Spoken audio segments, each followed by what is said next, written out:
Mga na-stranded na biyahero sa Del Gallego border kasuudma, huli sa Bayong Julina, nakabiyahe na. Yan ang tinutukan live ni Jessica Calinog. Jessica?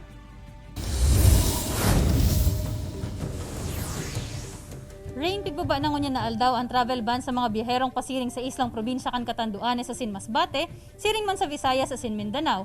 Dalan nga ning makaagi na naman sa sa Del Gallego border ang mga lunadan. Pigtugutan na kasubagong aga na makalaog sa border kan Del Gallego, Camarines Sur, ang mga lunadan na stranded kasuudma.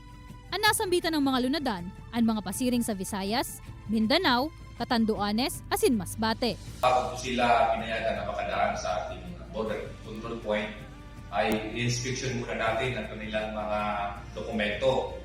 Yung required antigen test result at travel pass, katuwang po ang ating provincial identity.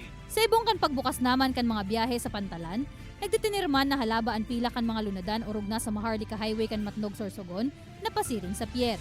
Pigtawan manin prioridad na maibiyahe ang mga basic commodities, mga madaling maraot, mga private vehicle, asin mga bus. Alagad piglalaoman na madakol pa ang numero kan mga lunadan ngunya na hapon hasta Banggi, huli sa pag-abot kan mga na-stranded sa Del Gallego, Camarines Sur.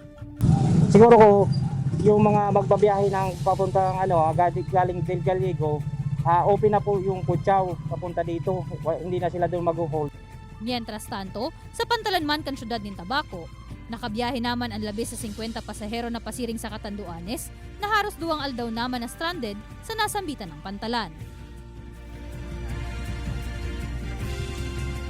Sa ibong kaini, padagos man napigaan tabayanan kan mga otoridad ang mga nasambitan ng border asin Pantalan, nganing pakarahay na mamanehar ang posibleng pagdakol pa kan mga biyahero na maagi digdi.